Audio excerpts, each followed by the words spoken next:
Today we're talking about tips for racing a pretty specific distance. It is the 8K, and we have the Shamrock Shuffle coming up in Chicago.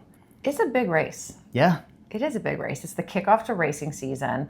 I always joke that it's a rust buster. It's not a joke. It's actually serious. Yeah, no, it really is. It is a rust buster for so many people. But also, when we're talking about Shamrock, it's an 8K, which is a really weird distance. It's just not something that many of us are familiar with. Even if you race Shamrock kind of year on year, it's still not familiar. I don't know anyone that races 8K on a circuit, multiple times throughout the year. So there are some pretty specific things that you can do for this distance of racing that don't really apply to anything else. Yeah, so 8K for our mile folks is just a touch under 5 miles. Yep. So at 4.97 miles.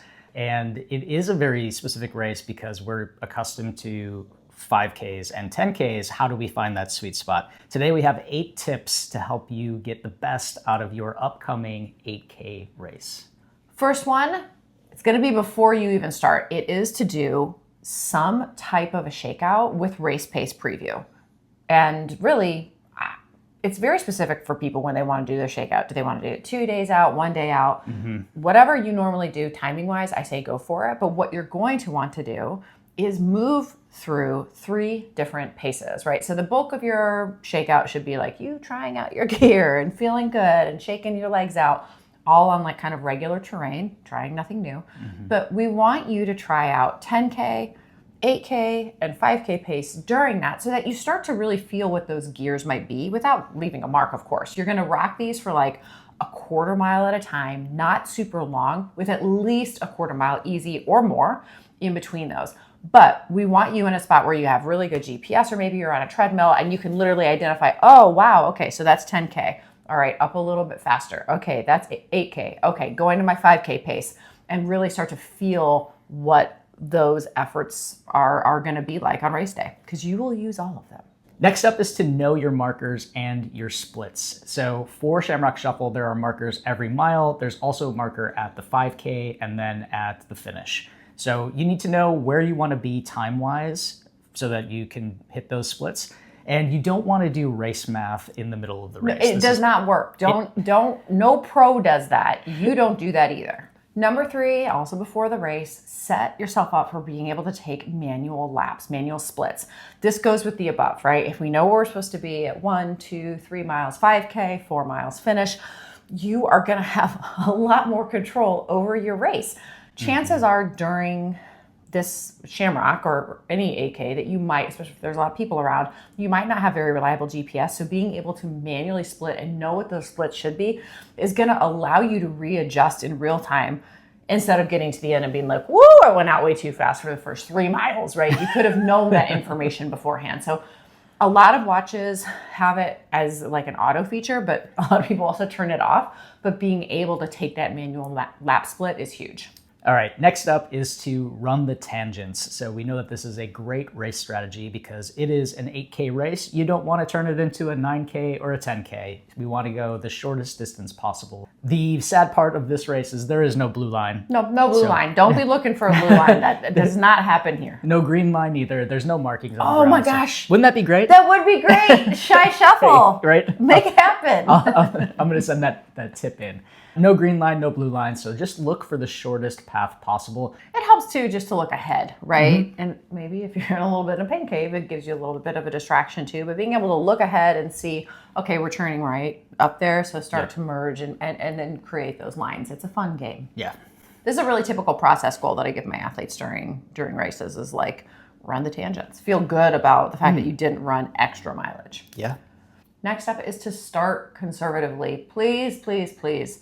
Sweet baby Jesus, do not go out too fast the first 1 to 2 miles.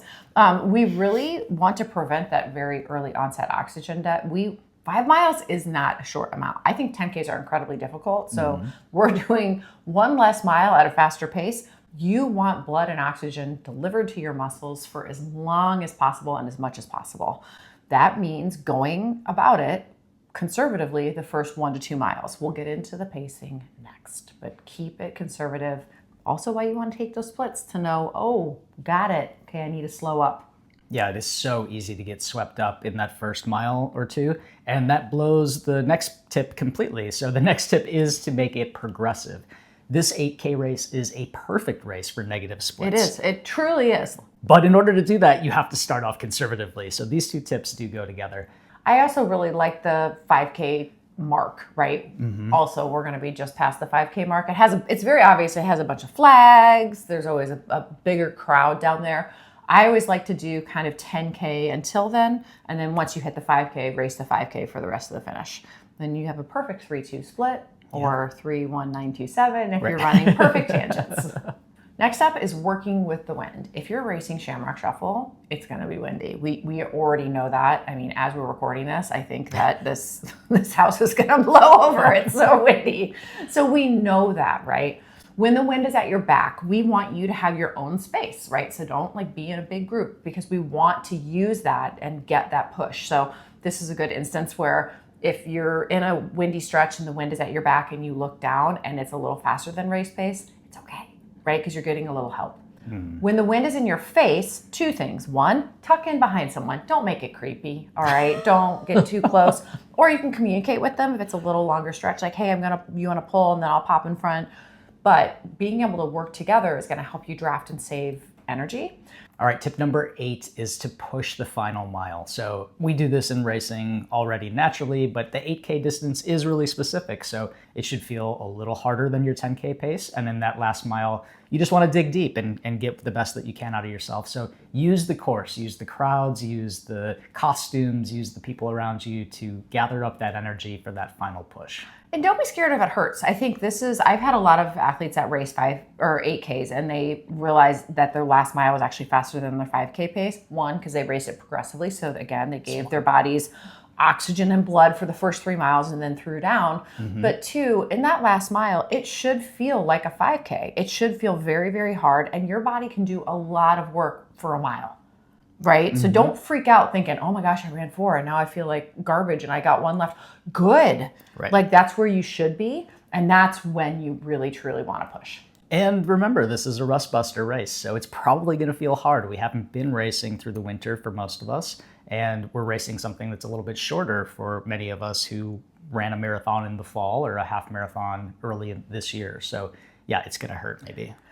Can't wait to giddy up. Yeah. Here's another bonus is after the race, if you truly raced it and you were like, okay, that was a pretty good measure of my fitness, we want you to get a fresh pace card. So you can go, I like Macmillan running calculator. You're going to need to use the full online version. I don't think the app you can input for 8K, but the full one you can input for 8K and get a fresh pace card, which is fantastic. I mean, you're going into not even the end of Q1 with a great snapshot of your fitness. So you might as well get data.